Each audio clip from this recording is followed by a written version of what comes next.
ને મિત્રો, ગુજરાતી વ્યાકરણની અંદર બહુ મહત્વની વાત જે ટુ ધ પોઈન્ટ અને અગત્યની વાત છે એને જોવાનો આપણે પ્રયાસ કરશું.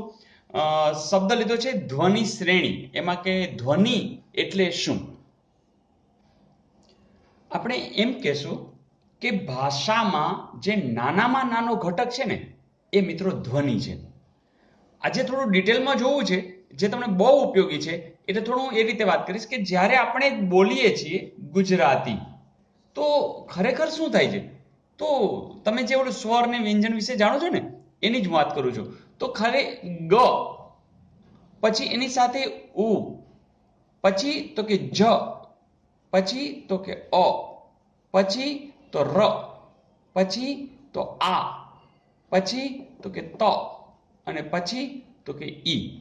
એટલે કે જ્યારે ગુજરાતી બોલો છો ત્યારે ગ, પછી એની સાથે ઉ, એટલે તમને ખ્યાલ આવી ગયો હશે, અ આ ઈ ઉ, જેને તમે શું કહો છો? સ્વર. બરાબર છે.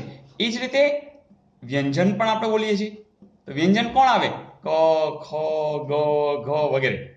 તો અહીંયા જ્યારે ગુજરાતી બોલીએ છીએ ત્યારે ગ, પછી એની સાથે ઉ, પછી જ, પછી અ, પછી ર, એટલે રા બોલી છે ત્યારે ર છે વ્યંજન છે, ભેગો આ પાછળ આવે છે.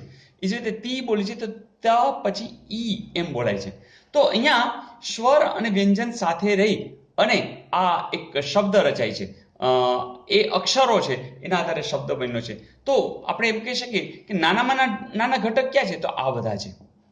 બરાબર. તો અહીં સ્વર અને વ્યંજન બંનેનું આપણે વર્ણ કહેશું. તો અહીંયા વર્ણો પણ રહેલા છે. તો મિત્રો, સ્વરની મજા એ છે કે એની અંદર કોઈ અન્ય ધ્વનિની જરૂર જ રહેતી નથી, કોઈ સહાય જરૂર નથી રહેતી. તમે જો અ, આ, ઈ, ઉ એ જ્યારે તમે બોલતા હશો ને ત્યારે ફેફસામાંથી જે હવા છે એ કોઈ અવરોધ વિના સીધે સીધી બહાર આવી રહી છે અને કોઈની સહાય પણ નથી. જ્યારે વ્યંજનમાં શું થશે? તમારે સહાય લેવી પડશે. જેમ કે ક બોલો છો, ક તો જો અ આવી જાય છે. ખરેખર વ્યંજનને લખવા માટે આપણે અહીંયા આવી રીતના આમ કરીએ છીએ. એટલે કે આમ પૂરેપૂરો ક, એટલે ક ને અ નથી, પણ ખાલી ક, એટલે કે એને ખોડો અથવા તો હલંત એવું પણ કહેવાય છે. જ્યારે તમે આમ લખો ને ક, ત્યારે આ હલંત છે ક, અથવા તો ખોડો છે એવું પણ કહેવાય. તો વ્યંજનને અંજન એટલે કે મેળવણીની જરૂર છે. બરાબર ને? એટલે જ વ્યંજન કે જે વિશેષ અંજન. તો આ વ્યંજનની વાત છે. તો સ્વર અને વ્યંજન બંનેને આપણે શું કહેશું? વર્ણ કહેશું.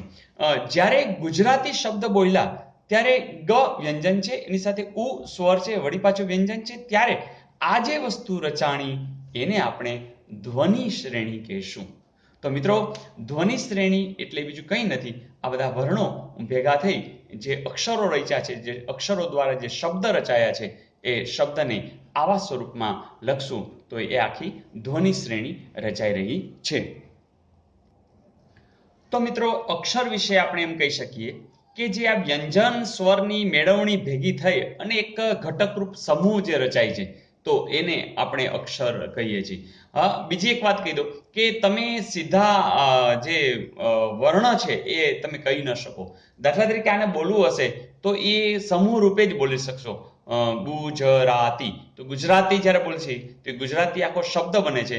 એની અંદર ગુજરાતી આટલા બધા અક્ષરો છે. તો એ સમૂહ ઘટકરૂપ સમૂહ છે અને એના આધારે આપણે બોલતા હોય છે. તો ફરીથી સ્વર, વ્યંજન અને અક્ષર વિશે તમે ક્લિયર છો અને સાથે સાથે વર્ણ વિશે પણ તમે ક્લિયર છો. હવે તમને પ્રશ્નો કેવા પૂછાય? તમને આવા પ્રશ્ન પૂછી શકે કે વ્યંજન સ્વર એની બંનેની મેળવણી સાથે ઘટકરૂપ જે સમૂહ હોય એને ખાલી જગ્યા કહેવાય છે. તરત તમે કહી દેશો કે એને શું કહેવાય? અક્ષર. એવું શું છે કે જેને અન્ય ધ્વનિની સહાયની જરૂર પડતી નથી? ચાલો, વ્યંજન, વર્ણ, સ્વર, તો એને વિશેષ રૂપે શું કહેશું? સ્વર. જો કે સ્વર છે એ વર્ણ તો છે જ. જેમ કે તમને એમ પૂછવામાં આવે કે ગુજરાતી આ શબ્દની અંદર કેટલા વર્ણ રહેલા છે? તમે તરત જ કહી દેશો કે અહીંયા 1 2 3 4 5 6 7 8. તો અહીંયા 8 વર્ણ રહેલા છે. તમને એવું પણ પૂછે કે ગુજરાતી શબ્દની અંદર વ્યંજનો કેટલા છે?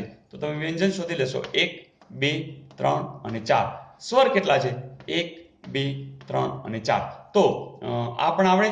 અને એવું પણ પૂછી લે કે ભાષાના નાનામાં નાના ઘટકને ખાલી જગ્યા કહેવામાં આવે છે. તો હવે તમને એ પણ આવડે છે. એને આપણે ધ્વનિ કહીશું. તમને બરાબર સમજાણું છે. અને આપણે એક ઉદાહરણ પણ લઈ લઈએ. ચાલો, કે ભાષા. ચાલો, એને ધ્વનિ શ્રેણીમાં તમે લખવો જોઈએ. તો તમે શું લખશો? ભ વત્તા આ વત્તા શ વત્તા આ. ચાલો, ધ્વનિમાં ધ.